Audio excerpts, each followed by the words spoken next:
Yang kedua, saya kasih tahu kamu, nabimu sendiri berkata, dari sejak lahirnya semua manusia termasuk nabimu, disentuh setan, kecuali Isa Al-Masih dan Maryam. Ibu, ini masuk ayat suci loh, Bu.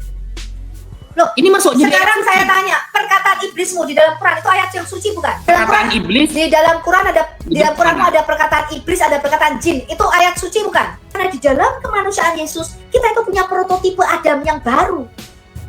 Ini loh, prototipenya itu Yesus. Kita tuh nanti dirubah seperti Yesus, punya tubuh baru, betul, untuk berpuasa, betul.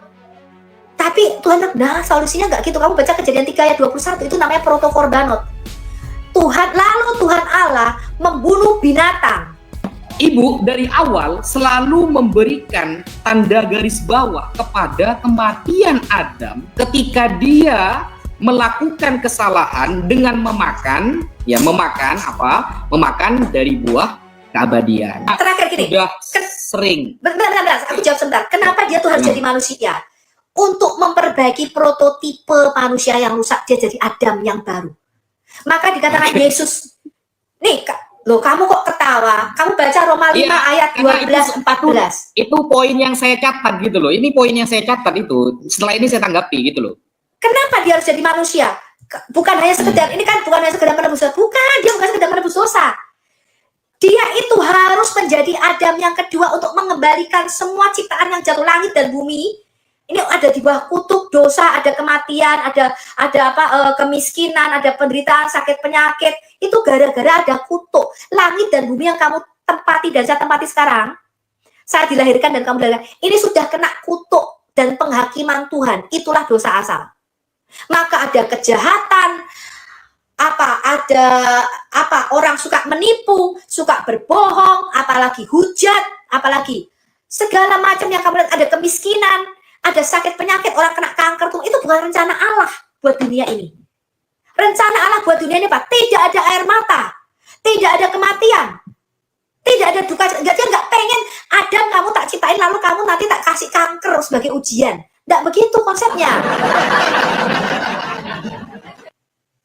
Sejak Adam yang pertama itu jatuh dalam dosa, kan gini loh, kamu kan berpikir bahwa penghakiman Allah itu nanti di akhir zaman pada hari kiamat, betul? Ya. Alkitab tidak mengatakan demikian. Kebalik. Lalu dengan amalmu nanti kamu bagaimana caranya ketika dihakimi Allah kamu bisa masuk ke jannah, itu konsep-konsep kalian. Alkitab nggak mengatakan demikian. Kamu baca kitab Taurat Musa. Penghakiman Allah itu bukan nanti di akhir zaman, bukan. Kutuk dan penghakiman Allah itu bukan nanti, tapi sudah dijatuhkan Tuhan di dalam taman di Eden bersamaan dengan jatuhnya Adam manusia pertama. Itu yang kamu tidak ngerti. Maka Adam itu mati pelan-pelan karena dia nggak bisa makan dari buah pohon kehidupan ini. Pertama kemuliaan Tuhan itu keluar, roh Allah itu meninggalkan Adam. Lalu pelan-pelan jiwanya rusak. Terjadi pembunuhan, iri hati, betul? Kain iri hati sama adiknya. Mulai timbul kejahatan. Betul nggak? Timbul iri hati, timbul pembunuhan, timbul cemburu, rencana rupa-rupa percabulan dan rupa-rupa kejahatan timbul karena kita sudah jatuh kena kutuk. Kita kehilangan gambar Allah, karakter Allah itu hilang. Gambar Allah itu maksudnya bukan Allah punya hidung, aku punya hidung, bukan. Karakter ilahi yang kudus, yang sempurna, yang penuh kebaikan itu hilang dari manusia. Sehingga yang timbul dari dalamnya itu berbagai macam kejahatan. Dari sejak kecilnya, kebohongan, pencurian, percabulan, pembunuhan, itu yang timbul dari dalam diri kita. Betul? Nah, sekarang, kenapa? Karena prototipenya rusak. Yesus datang untuk apa? Menjadi Adam yang kedua, manusia baru. Supaya tadi loh, di dalam benihnya Adam, spermanya Adam, kita semua jatuh di dalam dosa dan bersekutu di dalam kematian. Maka dengan sperma ilahi dikatakan dia, kamu baca 2 Yohanes 1 ayat 9. Di dalam benih ilahi itu, di dalam iman kita kepada Yesus, kita dilahirkan kembali menjadi ciptaan baru. Jadi Yesus itu datang ke dunia bukan membawa manusia masuk surga, bukan. Yesus datang ke dunia itu untuk membawa surga turun ke bumi. untuk membawa kembali otoritas kerajaan surga kembali berkuasa di bumi seperti sebelum Adam jatuh dalam dosa, supaya ciptaan ini dikembalikan semula di langit dan bumi yang belum jatuh dalam dosa. Maka kamu baca di kitab Wahyu, ending akhir cerita kitabku ini, bukuku ini bukan surah anti sihir, Gus Davi. Ending buku Alkitab itu bukan surah anti sihir, tapi ending daripada Alkitab adalah langit yang baru, bumi yang baru, manusia yang baru, ciptaan baru, dikembalikan kembali kepada rencana Allah sejak semula. Manusia tidak di surga, di bumi. Ya, karena itu untuk masuk ke langit yang baru dan bumi yang baru, ciptaan yang baru, kamu dan saya harus dilahirkan kembali menjadi ciptaan yang baru sesuai dengan prototipenya tadi loh. Yesus itu prototipe daripada manusia baru. Maka dikatakan dialah yang sulung, yang pertama kali bangkit dari antara kematian, yang sulung, yang lebih utama dari segala ciptaannya. Yesus itu prototipe. Makanya dikatakan kamu akan dirubah menjadi serupa dengan gambaran anaknya. Gambaran Yesus manusia baru ini. Makanya kemanusiaan Yesus sangat amat penting. Inilah kalau kamu dialog sama orang onenes, dia bilang Yesus bukan manusia. Keilahian Yesus sebagai pencipta tidak usah diragukan, nggak usah dipertanyakan. Tapi kemanusiaannya ini penting diajarkan. Kenapa? Karena di dalam kemanusiaan Yesus kita itu punya prototipe Adam yang baru. Ini loh, prototipenya tuh Yesus. Kita tuh nanti dirubah seperti Yesus, punya tubuh baru, makanya kamu menaruh pikiran dan perasaan yang terdapat dalam Kristus Yesus. Artinya apa? Yesus melayani, rendah. Makanya berkata apa? Belajarlah kepadaku, aku lemah lembut dan rendah hati. Jadi kalau kita ini sombong, berarti kita belum serupa dengan gambaran prototipe Adam yang baru ini, yaitu Yesus. Betul? Jadilah seperti Yesus. Jadi Yesus itu menjadi manusia bukan tebus-tebus dosa tok, tapi mengeluarkan kita dari kerajaan maut. Kolose 1 ayat 17, Kolose 1 ayat 11 sampai 13 berkata apa? Dia memindahkan kita dari kerajaan kematian dan kerajaan maut. Tadi loh, Adam yang pertama itu menjual kita di bawah kerajaan kematian. Tapi Yesus Adam yang kedua itu membebaskan kita dari status kita budak dosa, dibebaskan dia dari kerajaan kematian, dimasukkan dalam kerajaan terang. Jadi kamu dan saya tidak pernah pindah agama, karena Alkitab tidak pernah nyiptain agama. Solusi Tuhan untuk dosa, untuk kematian, bukan agama. Solusi Tuhan untuk dosa dan kematian adalah anak domba. Makanya kamu baca di dalam Kejadian 3 ayat 21. Ketika Adam jatuh dalam dosa, dia telanjang. Kemudian Allah meninggalkan dia. Adam menyadari, aku telanjang, aku berdosa, aku sembunyi. Ada ketakutan. Dia takut lihat Tuhan. Ya. Lalu apa? Adam mencoba menyemat menutupi ketelanjangannya dengan menyemat daun-daun pohon ara. Itu melambangkan usaha kamu sendiri untuk berbuat baik, untuk menyenangkan Allah, untuk beramal baik. Betul, untuk berpuasa. Betul. Tapi Tuhan, nah solusinya enggak gitu. Kamu baca Kejadian 3 ayat 21, itu namanya protokorbanot. Lalu Tuhan Allah membunuh binatang yang kulitnya dipakaikan menjadi pakaian bagi Adam untuk menutupi ketelanjangannya akibat dosa. Betul? Itulah namanya pembunuhan pertama, korban pertama itu dilakukan oleh Tuhan sendiri. Harus ada darah yang ditumpahkan. Sudah ya, jangan panjang-panjang lah Bu. Ini lalu kamu nggak jawab-jawab kok dari tadi, Bos. Aku sampai capek. Saya ini menghormati keterangan Anda, tapi sambil saya catat gitu loh. Kenapa saya minta PK? Biar seperti itu, maksudnya kita ada waktu yang seimbang. Kalau saya 5 menit, Bu Sofia 5 menit. Nggak usah, namanya jawabannya lebih panjang daripada pertanyaan. Jadi bukan, jawabannya pasti lebih panjang daripada pertanyaan. Untuk kamu nih gimana sih? Saya itu nggak biasa ya. Saya itu tidak biasa memotong pembicaraan orang lain. Takutnya nanti Ibu nggak fokus menerangkannya. Oke, tadi udah jelas ya. 2 pertanyaan sudah aku jawab. Untuk apa Yesus menjadi manusia? Apakah manusia itu abadi atau tidak? Dan itu jawaban saya. Jadi begini, ada kesalahan dalam cara berpikir Ibu ketika Ibu mengatakan begini. Memang manusia itu saya catat ya, memang manusia itu diciptakan bukan untuk abadi, mereka akan mati. Bukan akan mati, Manusia itu tidak abadi, hidupnya Jangan dipotong tergantung. dulu, santai dulu, saya dulu. Tapi kamu Nanti, ya sudah, oke. iya, nggak Kamu kan apa-apa, nanti framing omongan luruskan. saya, ya. Kamu luruskan ketika di waktunya Anda, Bu. Gitu. Ya, udah, saya kasih kamu waktu. 15 Puasmu. menit saya nunggu ini. Ya udah. Nih ya. Yang pertama. Jadi memang ya, tidak ada manusia itu yang diciptakan secara abadi. Semuanya akan musnah.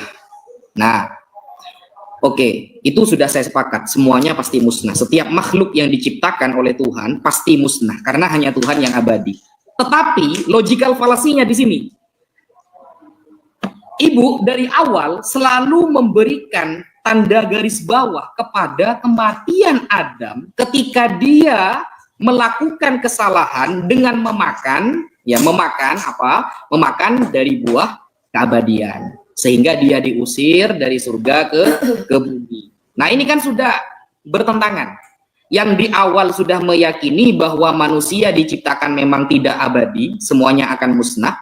Tetapi kematian Adam selalu dikaitkan dengan kesalahannya sehingga dia diusir di dalam surga menuju bumi.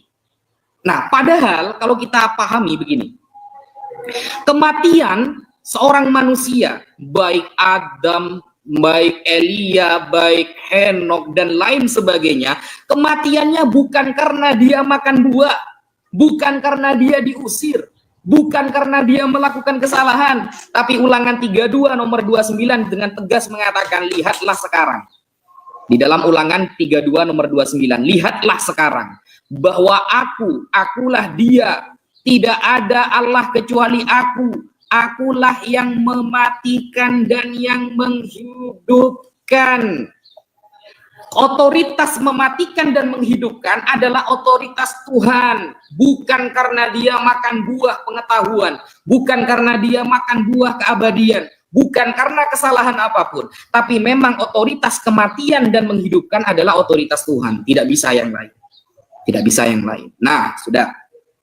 Itu. Yang kedua, tadi Ibu mengatakan bahwa ketika Adam ya diciptakan, maka Tuhan ketika hendak turun ke bumi bukan hanya untuk menebus dosa, tapi di sini saya catat ya dari bahasa Ibu ya, seperti ada kemiskinan, ada korupsi, mungkin segala bencana ya, segala bencana yang terjadi di dunia sehingga dia juga menjadi alasan turun ke dunia ya, segala penderitaan yang ada di bumi ini juga menjadi alasan dia turun ke dunia.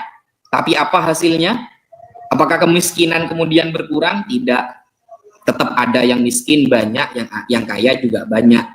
Kalau dia menjadi alasan turun ke dunia karena berbagai penderitaan di dunia ini banyak, maka itu nggak ngefek sama sekali. Bahkan banyak di tempat kelahiran dia, tunggu dulu, santai dulu, saya nggak motong lama sekali dari tadi. Bahkan di tempat kelahiran Yesus sampai detik ini yang mayoritas Islam bukan Kristen, gitu loh. Apa efeknya kemudian dia turun ke dunia? Apakah kemiskinan bisa hilang dengan efek dia turun ke dunia? Kan enggak. Lalu ketika Ibu mengatakan bahwa Adam ini ketika sudah rusak, ya, maka seperti gambaran ya, ini gambaran dari Ibu Sofi ya. Gambaran dari Ibu Sofi seperti Toyota. Toyota seperti Calya, Agya dan keturunannya ini dan setelahnya produk-produknya adalah manifestasi hanya sekedar ya tiruan dari yang dulu-dulu. Nah, Adam itu juga sama error lah. Kalau Toyota itu buatan manusia, wajar ada yang error. Nah, ini masa ciptaan Tuhan yang sudah sempurna ada yang error. Tanpa ada apa-apa langsung error, kan enggak. Itu sebenarnya hanya asumsi Ibu saja sebenarnya. Kemudian di sini kalau kita lihat ya, Ibu tadi mengatakan Neshama Hayim.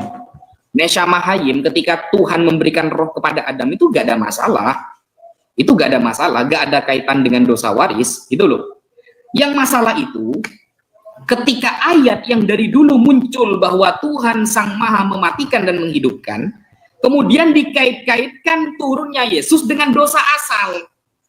Itu yang gak nyambung sebenarnya. Dari dulu, otoritas mematikan dan menghidupkan itu otoritas Tuhan. Bukan karena kesalahan manusia. Manusia mau salah atau tidak, tetap mereka akan musnah. Karena sesuai yang Ibu katakan, semua manusia yang diciptakan bukan untuk abadi, bukan untuk kekal. Tapi memang mereka akan musnah. Ada masa tenggangnya, ada expirednya, kan seperti itu. Sehingga ketika kemudian dikait-kaitkan turunnya Yesus ke dunia dengan kesalahan Adam itu nggak nyambung. Dan tidak akan pernah kita temukan. Ya, dari keterangan Ibu 15 menit tadi, tidak akan pernah kita temukan lisan Yesus mengucapkan dosa asal, nggak ada. Tidak akan kita temukan Yesus mengucapkan dosa waris, nggak ada. Tidak akan kita temukan lisan yang keluar dari lisan Yesus, lalu dia mengatakan bahwa aku turun ke dunia, kaitannya dengan kemiskinan, kemudian dengan dosa asal, nggak ada. Kalau dikaitkan dengan Yohanes 1 nomor 29, nih ya, Yohanes 1 nomor 29, ketika Yohanes Pembaptis mengatakan begini. Yohanes Pembaptis mengatakan bahwa Yesus ini datang untuk menebus dosa dunia. Nah, dia sebagai anak domba Allah. Ini sebenarnya kesalahan fatal dari Yohanes. Kenapa saya katakan kesalahan fatal? Yohanes sepertinya tidak pernah membaca perjanjian lama.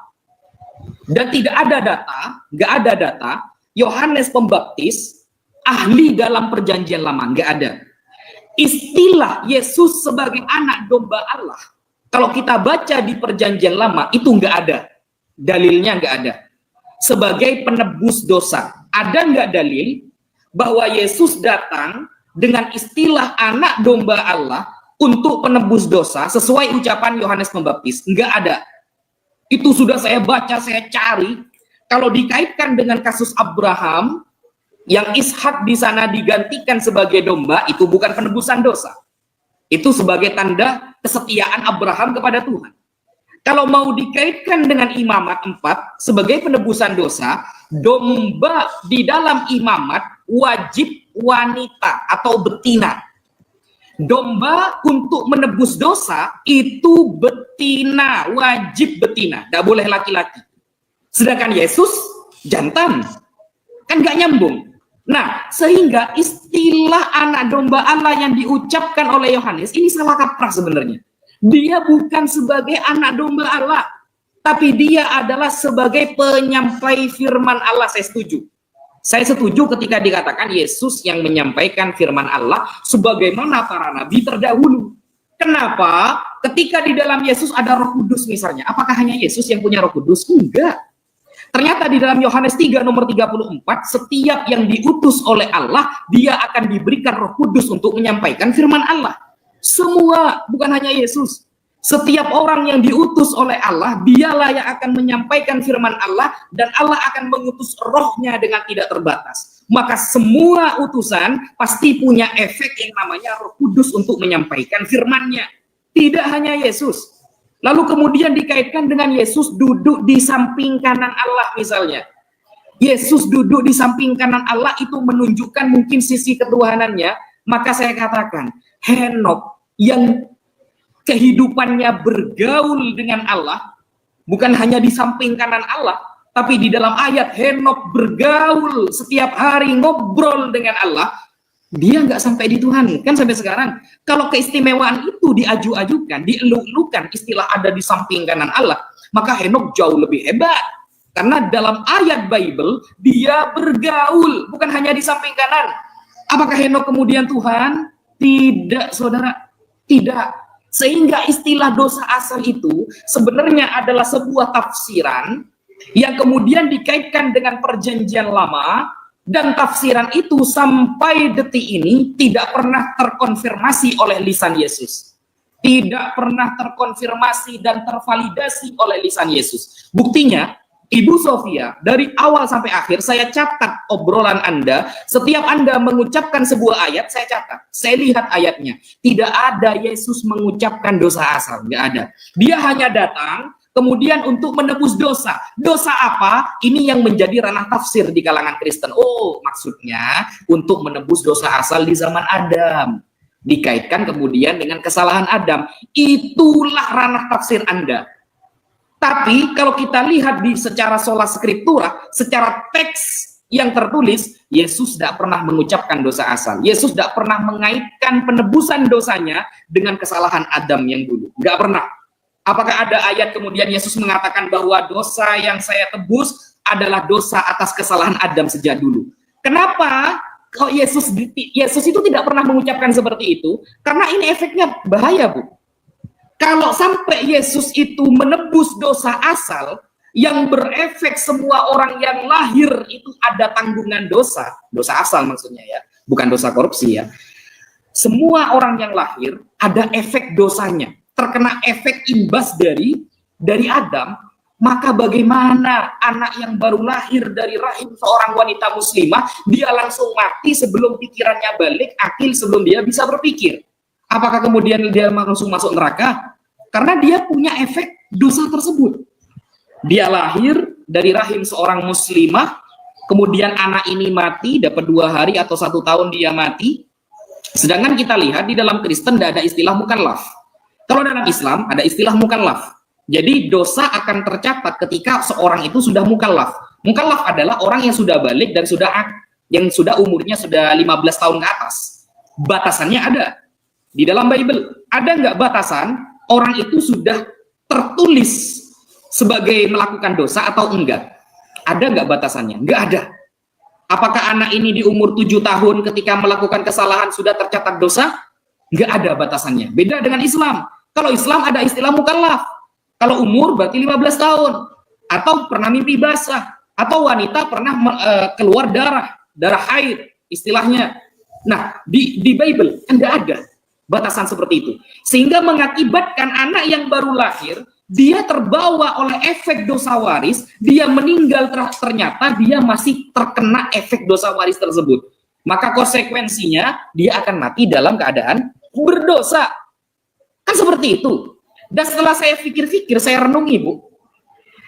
Di dalam perdiskusian kita ini saya catat ya, ternyata Yesus itu bukan anak domba. Bukan anak domba, Bu. Kalau saya catat di sini ya, ternyata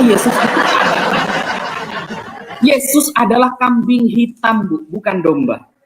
Dia dikambing hitamkan dalam penafsiran kekristenan yang tak pernah diucapkan oleh dia. Dia adalah sebagai kambing hitam yang tak pernah dia mengucapkan istilah dosa waris, tapi lalu tafsiran diarahkan selalu kepada dia. Jadi Yesus bukan anak domba Allah. Ya, ini pemahaman saya, tapi bisa nanti bisa dibantah, Bu ya. Dia bukan anak domba Allah.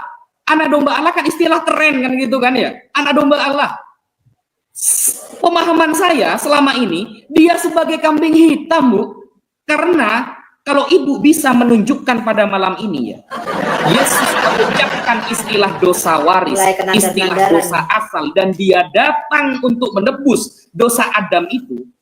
Selesai perdiskusian, saya terima ilmunya. Tapi ternyata tidak. Semuanya ranah tafsiran. Oh iya, karena maksudnya begini loh. Yesus ini datang, kemudian dia menebus dosa, dan dosanya itu ada di dalam perjanjian lama. Nah, kalau ranah tafsiran seperti itu, maka di dalam Islam pun bisa seperti itu, Bu. Bisa. Berarti Yesus ini sebenarnya bukan anak domba Allah, tapi sedang dikambing hitamkan oleh tafsiran-tafsiran teman-teman Kristen. Jangan ketawa, Bu. Santai gitu, Bu. Santai dulu. Marah. Begitu. Berapa menit nih? Banyak sekali. Ya, ditanggapi. Ya, ayo. Sekarang buka Quran As-Saffat ayat 107. Kamu bilang tadi. Ini marah kayaknya. Kamu bilang tadi. Loh iya, karena kamu sudah mulai framing, udah kenadaran. Kok framing sih? Soalnya kan ranahnya tafsir ternyata, Bu. Surah 37 ayat 107. Coba bacakan sama aku.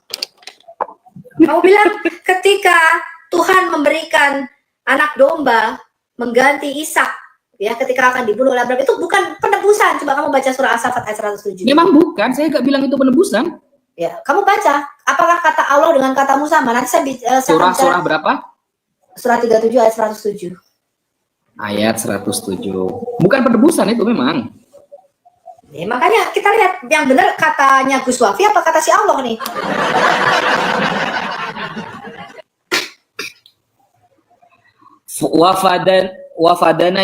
Wafadainahu bidzibhin azim. Surah As-Saffat ya. Wafadainahu bidzibhin azim. Terus? Apa artinya? Dan kami menebusnya dengan seekor hewan sembelihan yang besar. Ada nggak keterangan penebusan dosa di sini, Bu? Ditebus sebagai pembuktian kecintaan kesetiaan Nabi Ibrahim. Ada nggak? Tafsir. Kan ada sebabun nuzul. Bible punya sebabun nuzul. Saya kasih tahu kamu. Ditebus Bible punya nyawa. sebabun Sekarang nuzul. saya tanya. Disuruh kami tebus dengan korban sembelian besar. Apa korban sembelian besar yang diberikan Tuhan untuk menggantikan Ishak? Apakah kalau ditebus harus dosa? Nyawa, itu nyawa, ngerti nggak? Ini nggak mudah-mudah ya. Gini, Apakah penebusan dalam ayat ini penebusan dosa? Gus Wafi, yang namanya penebusan itu hanya ada dalam istilah perbudakan. Ngerti nggak kamu? Apa? Siapa? Sekarang aku tanya, Siapa? Allah gelarnya penebus dan juru selamat nggak? Seperti Allahnya saya. Ini saya kasih tahu kamu ya. Akulah penebusmu, juru selamatmu. Bisa kasih Nabi Ismail ditebus dengan domba, bukan penebusan dosa. Nggak ada Ismail. Saya akan masuk Islam kalau ada Ismail di situ. Oke lah, mau Ismail, mau Ishak, terserah lah. Yang penting Enggak. Saya bacakan kamu. Apa? Tunggu dulu. Mana ada ayat penebusan dosanya di sana gitu loh? Aku bacakan ya. Dikatakan Penebusan ini, dosanya ada itu. engkau akan mengetahui bahwa akulah rajamu, akulah Tuhan, juru selamatmu, dan penebusmu, yang maha kuasa Allah Yakub. Saya tanya, ketika Yesus berkata, aku menyerahkan darahku menjadi tebusan nyawa bagi banyak orang, siapa yang bisa menjadi penebus selain Tuhan? Ibu kayaknya jarang baca perjanjian lama kayaknya ini. Di perjanjian lama itu, Ishak sebagai penebus. No. Aku bacakan. Coba di perjanjian lama, Bu, ketika Ishak disembelih, apakah itu penebusan dosa? Yes, itu lambang loh. Kamu nggak tahu? Mana ayatnya? Bentar. Ayatnya. Apa itu namanya? Kejadian 22 itu disebut akedah Yitzhak atau pengikatan Yitzhak. Itu adalah tipologi dari Mesias. Iya, coba kita baca sebentar. Ya. Di tempat yang sama 2000 tahun setelah Abraham mau mengorbankan Ishak, di tempat yang sama di Gunung Moria, di Bukit Golgota, Allah mengatakan apa? Karena engkau telah memberikan anakmu yang tunggal kepadaku, maka aku juga akan memberikan anakku yang tunggal. Maka Yesus berkata, sebentar. Apakah ini menebus dosa Ibrahim? Apa ditebus maksudnya diganti domba? Coba kita buka ayatnya. Yesus di dalam Yohanes 8 ayat 58 berkata, Abraham bapamu bersukacita karena melihat hariku. Hari apa itu? Hari di mana dia akan diserahkan nyawanya sama seperti Ishak disembelih. Iya, kita buka data aja, Bu. Coba. Sebentar. Oke, aku mau kamu baca namanya? Yesaya 60 ayat 16. Yesaya 60 ayat 16. Salah satu aja, sebenarnya banyak kata Allah. Saya tanya, Allah itu penebus enggak? Enggak, kamu baca dulu. Bawa ayat. Enggak, baca dulu. Yesaya 60 ayat 16, bacakan. Gimana Ibu ini? Yesaya 60 ayat 16. Kemudian Yesaya 43 ayat 3. Engkau akan mengisap susu bangsa-bangsa dan akan meminum susu kerajaan-kerajaan, maka engkau akan mengetahui bahwa akulah Tuhan, juru selamatmu dan penebusmu, yang maha kuasa Allah Yakub. Ini kan bukan tentang Abraham yang menyembelih Ishak, Bu. Enggak, saya tanya. Allah yang kamu sembah itu gelarnya juru selamat dan penebus apa tidak? Allah Subhanahu wa Ta'ala ini loh, yang kamu tunjuk ini loh. Ya, semua sifat kesempurnaan milik dia, Bu. Enggak, saya tanya. Ini saya bisa tunjukkan kamu banyak ayatnya. Saya hanya tunjukkan 2. Dengan Yesaya 43 ayat 3. Sebab akulah Tuhan Allahmu yang maha kudus, Allah Israel, juru selamatmu. Aku menebus engkau. Kamu baca nih Yesaya 43 ayat 3. Baca. Yesaya 43 ayat 3 coba bacain. Yesaya 43. Enggak, saya mau kembali ke tadi loh, kasus Abraham yang menyembelih Ishak itu. Sebentar. Yesaya 43 ayat 3 dan 4 bacain. Yesaya 43 ayat 3 dan 4 bacain. Sebab akulah Tuhan Allahmu yang maha kudus, Allah Israel, juru selamatmu. Aku penebus engkau dengan Mesir dan memberikan Ethiopia dan Sheba sebagai gantimu. Nah, terus kenapa? Baca ayat 4-nya dong. Oleh karena engkau berharga di mataku yang mulia dan aku ini mengasihi engkau, maka aku memberikan manusia sebagai gantimu. Manusia sebagai gantimu. Dan bangsa-bangsa sebagai ganti nyawamu. Berarti ada nggak penebusan itu oleh manusia? Apa maksudnya ini? Nah, makanya kamu ramudeng. Gimana sih? Ya, makanya apa ayat ini dengan yang tadi? Oke, sekarang saya tanya, berkali-kali di dalam perjanjian lama, ini kamu nggak paham arti kata tebusan. Saya tadi sudah mengatakan, istilah tebus, menebus, penebus, akulah juru selamatmu penebus, itu hanya ada dalam istilah perbudakan. Makanya berarti, Allah berkali-kali berkata, tebusan berarti gadai kan? Gadai kan? Saya pernah menggadaikan dosa gitu. Bukan, aduh. Itu makanya kamu baca Alkitab itu ya, bukan pakai kacamatanya Musa. Saya sudah bilang istilah penebusan, akulah penebusmu, juru selamatmu, itu hanya ada di dalam istilah perbudakan. Karena bangsa Israel diperbudak oleh Mesir, itu gambaran kita diperbudak oleh iblis di dalam kerajaan maut, dosa. Maka Yesus berkata apa? Kamu budak dosa, betul nggak? Kamu hamba dosa. Dan kalau anak itu memerdekakan kamu, maka kamu benar-benar merdeka. Lalu orang Yahudi berkata apa? Kami ini anaknya Abraham, kami nggak pernah menjadi budak siapapun. Lalu Yesus berkata apa? Barang siapa yang berbuat dosa, dialah budak dosa, hamba dosa, betul? Betul nggak ya? Ini kamu baca Alkitab saya yang berdosa. Dosa itu kan sifat. Mesti ngajari kamu Alkitab. Hamba dosa. Loh, dosa kan sifat dari pekerjaan yang dilakukan kesalahan gitu loh. Hamba yang berdosa, gitu loh. Bukan hamba yang berdosa. Nih, Yohanes 8 ayat 34. Kata Yesus kepada mereka, aku berkata kepadamu, sesungguhnya setiap orang yang berbuat dosa adalah hamba dosa. Betul? Kenapa hamba dosa? Kamu baca Efesus 2 ayat 1 dan 2. Karena Tuhan kita itu, yang kamu tuhankan, yang kamu ikuti, itu bukan lagi Allah yang di surga, tapi apa? Iblis. Kamu baca tuh. Dahulu kamu telah mati di dalam dosamu karena kamu mentaati penguasa dunia ini, mentuhankan iblis, dikatakan itu, yaitu penguasa kerajaan angkasa. Ini kamu kok nggak paham-paham hamba dosa? Makanya kamu tuh nggak paham-paham tipologi Musa. Musa gini. Itu menebus. Pelan-pelan ya, coba pelan-pelan. Kan Yesus menebus, ya. Kalau penebus berarti kan dibebaskan dari perbudakan tadi kata Ibu kan. Dibebaskan dari perbudakan Mesir.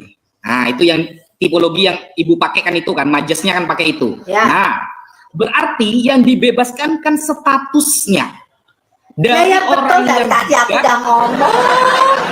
Nah iya kan, dari budak menjadi merdeka, bukan dosanya yang dihapuskan, bukan yang dihapus, bukan dosa, tapi status. Udah, aku jawab. Udah, jawab. Dari tadi aku juga ngomong dosa saya itu status.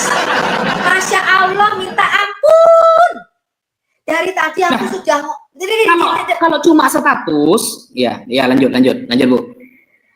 Dari jangan tadi nangis aku ngomong apa? Yang namanya dosa asal yang kamu framing dengan dosa waris itu bukan perbuatan, tapi status, kondisi, keadaan.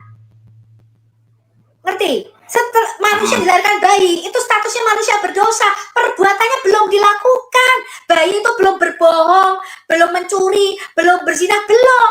Tapi statusnya, hakikatnya tuh manusia berdosa. Tadi loh Mazmur 51 aku sudah bacakan. Perbuatannya belum. Apakah dia selamat? Dia selamat. Kenapa? Karena dia belum melakukan perbuatan apapun, tapi statusnya manusia. Loh, contohnya tadi loh. Di produksi ini statusnya error, sudah diproduksi maksimal itu statusnya error. Bisa nggak ini berfungsi maksimal kalau sudah error? Bisa nggak beramal baik kalau kita tuh statusnya udah manusia berdosa? Ya nggak bisa. Kayak saya punya TV error, rusak, nggak bisa berfungsi maksimal. Berarti Yesus cuma menghapus status ya ke dunia ya? Aduh. Ya, Yesus berarti cuma menghapus status ya? Repot-repot ke dunia. Dari tadi 15 menit nggak mudeng. Yesus itu menebus apa yang ditebus. Dari tadi loh, kita dari budak dosa, betul. Dia memerdekakan kita menjadi manusia merdeka. Setelah kita merdeka apa? Dia berikan Roh Kudusnya untuk apa? Supaya kita bisa dibenarkan dan bisa berbuat baik. Jadi perbuatan baik orang Kristen itu bukan untuk masuk surga, bukan beramal, bukan. Kamu statusmu tadi tuh, kamu ada ngomong nih loh, budak. Kalau kamu tuh budaknya seseorang, baik, budaknya ini baik, nggak pernah nyuri uangnya tuannya, selalu taat sama tuannya ngomong apa dia ikuti. Tapi statusnya tetap budak dosa. Makanya Yesaya 64 ayat 5 berkata apa? Amal perbuatanmu seperti kain kotor, tidak bisa diperhitungkan Tuhan. Kenapa? Statusmu manusia berdosa. Maka semua amal perbuatan baikmu itu bukan tiketmu selamat, gak bisa. Ya, berarti Yesus itu menghapus status ke dunia ya. Dia mengubah dari kata budak. Makanya sebenarnya apa? Kamu bukan lagi hamba. Kamu bukan lagi budak dosa.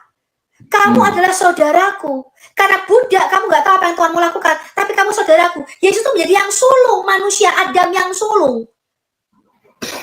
Ngerti nggak? Status kemanusiaan itu sangat amat penting. Kenapa? Dia harus memperbaiki prototipe manusia yang rusak ini. Adam yang pertama ini gagal. Karena kegagalan manusia pertama ini, dia menghasilkan kita anak cucunya yang produknya sudah error. Maka ini loh prototipenya harus diperbaiki loh kamu. Oke, saya tanya, siapa manusia nggak error?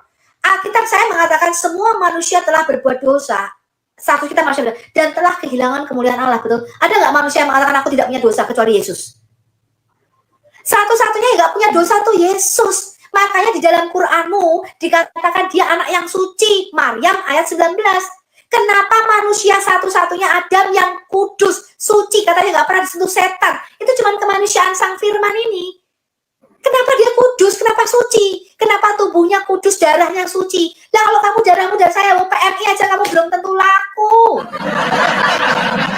Gini loh Bu, karena bentar. Begini. Oke, di dalam hadismu dikatakan satu-satunya manusia yang suci kudus adalah cuma Isa Al-Masih, betul?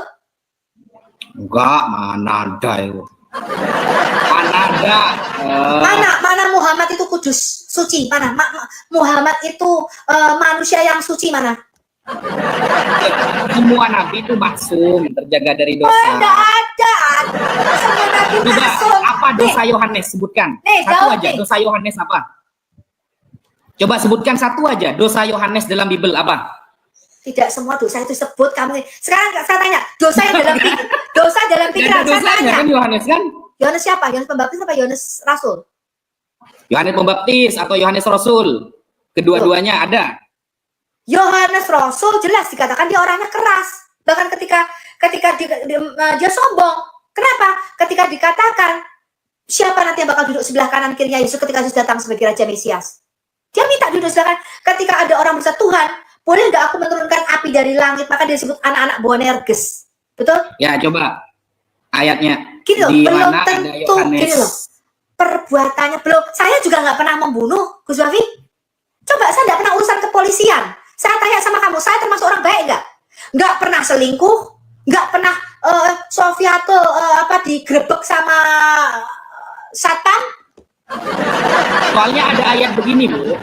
Gini. Di Markus, saya bacakan dulu ayatnya ya. Kenapa saya nanya Yohanes? Karena ada ayat begini di Markus 6 nomor 20. Ya, Yohanes adalah orang yang benar dan suci. Lalu Ibu mengatakan ada dosanya tadi. Kan bertentangan sama Markus Ibu. Mana dikatakan Yohanes enak ibadah mana? Markus berapa? Markus 6 nomor 20, sebab Herodes segan akan Yohanes karena ia tahu bahwa Yohanes adalah orang yang benar dan suci. Jadi Yohanes Pembaptis itu adalah orang suci. Ibu bilang ada dosanya. Saya harus percaya ke Markus apa ke Ibu Sofia ini? Ceder. Ini kan perkataan Herodes, kamu gimana sih? Oh, salah berarti ayatnya ini. Mana perkataan Allah? Loh, itu kan perkataan Herodes. Herodes menganggap Yohanes orang suci. Kenapa? Karena diikuti banyak orang, betul? Sekarang ada nggak orang yang menganggap Sai Baba yang ada di India zaman dulu orang suci, betul? Betul nggak? Betul nggak? Ada alasannya dia itu dianggap benar dan suci karena banyak. Sekarang saya tanya, Ada nggak orang yang menganggap Santa Santo itu orang suci? Ada nggak? Disebut orang-orang suci, betul? Apakah mereka betul-betul suci, nggak punya dosa? Hah? Bahkan di dalam Alkitab dikatakan saya, gereja Tuhan, kamulah orang-orang kudus, bangsa yang kudus. Israel itu disebut bangsa yang kudus. Saya tanya, Israel bangsa yang berdosa apa bangsa yang kudus menurut kamu? Tapi di sini Bu, kalau perkataan Herodes ini nggak benar, ngapain dimasukin Alkitab gitu loh? Saya nggak tanya itu. Sekarang saya tanya, ada nggak manusia yang disebut suci di dalam Quranmu selain Isa Al-Masih? Apanya loh? Nabi Muhammad itu nggak ada dosanya di Al-Quran.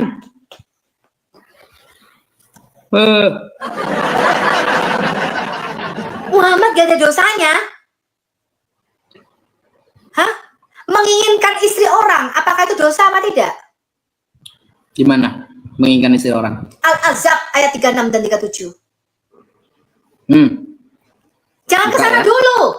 Sekarang kamu jawab pertanyaanku. Ada tidak manusia yang suci di dalam Quranmu selain Isa Al-Masih? Loh, kita buka, kita buktikan. Ibu bawa surah Al-Azab 36 kan? Aku nggak minat ngomongin nabimu. Ini loh, ini pertanyaanmu yang saya mau jawab pembelaan dulu. kepada nabi saya ini. Loh, gimana sih? Sekarang saya tanya, nabimu dikatakan dosa masa lalu nanti akan diampuni. Bahkan nabimu di dalam hadis sehari 70 kali minta ampun akan dosanya, betul? Betul nggak? Nah, Nabimu itu sehari 70 kali. umat gimana sih? Coba buka surah Al-Fatih ayat 2. Sekarang saya tanya sama kamu, ada nggak Yesus atau Isa Al-Masih sehari minta ampun akan dosanya berapa kali? Ada nggak Yesus? Ya Allah, ampunilah aku akan dosaku. Ada nggak? Loh, dia minta keselamatan kepada Allah. Powermu. Dia ada di Al-Quran. Wassalamu alayya, keselamatan semoga kepadaku. Minta keselamatan Nabi Isa kepada Allah. Tanya, ada nggak manusia yang dilahirkan suci? Kak Maryam, kamu diberi anak yang suci. Ada nggak itu? Ada nggak tuh malaikat Gabrielnya Jibrilmu itu datang pada Aminah, Aminah, kamu akan melahirkan Muhammad anak yang suci? Ada nggak? Ada nggak? Ya. Mana? Tapi bukan di Quran. Lah, referensi Islam banyak Bu. Kalau semuanya harus tertulis di Al-Quran kan itu standar janda namanya. Lo nggak bisa dong. Sekarang perkataan Allahmu tuh di Quran. Buktinya tadi ketika Herodes mengatakan Yohanes itu orang yang benar dan suci, malah ibu yang menyangka. Saya lebih percaya Herodes. Ya ampun. Itu perkataan Herodes. Ini masuk ayat suci loh Bu. Loh, ini masuk jadi sekarang saya tanya, perkataan iblismu di dalam Quran itu ayat yang suci bukan? Di dalam Quran, iblis di dalam Quran ada ada perkataan iblis, ada perkataan jin. Itu ayat suci bukan? Mana perkataan iblis? Makanya kamu nggak usah kemana-mana. Ya, mana saya minta pernyataan dari Tuhanmu. Ada nggak orang yang dilahirkan suci kecuali Isa Al-Masih dalam Quranmu? Ada nggak?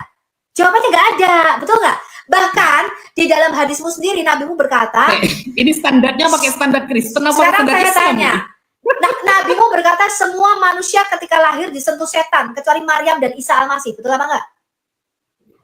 Terus nabimu disentuh setan enggak ketika lahir? Terus lalu dia Tuhan gitu kalau seperti itu?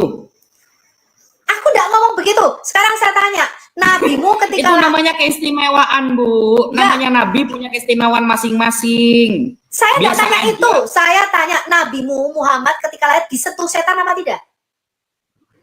Gak ada setan nyentuh. Nabimu mana ayatnya kalau ada setan nyentuh bayi Nabi Muhammad? Loh, nabimu berkata setan selalu mengikutiku. Ketika Aisyah berkata, ya Nabi, apakah ada setan dalam diri semua manusia? Ada, kata nabimu. Termasuk kamu ya Nabi. Aisyah bertanya, Aisyah ini pinter. Lalu Muhammad berkata, ya, ada setan yang mengikuti aku, namanya jin korin, betul nggak? Tapi setan itu jadi muslim, betul nggak? Jin korin itu semua manusia sampai Nabi Isa pun ada jin korin. Di mana dikatakan Isa diikuti jin korin? Coba saya tanya. Bu, mungkin maksud ibu itu bukan jin korin. Jin korin itu setiap manusia ada jin korinnya Bu. Itu kan imanmu, sedangkan di dalam Alkitab. Ibu kan bicara Islam, bukan bicara Kristen. Yang jelas, nih data yang jelas. Pertama saya tunjukkan, surah Maryam 19. Isa Al-Masih anak yang suci. Tidak ada nabimu suci. Bahkan nabimu sehari 70 kali minta ampun akan dosanya. Yang kedua, saya kasih tahu kamu, nabimu sendiri berkata, Dari sejak lahirnya semua manusia termasuk Nabi Nuh disentuh setan, kecuali Isa Al-Masih dan Maryam.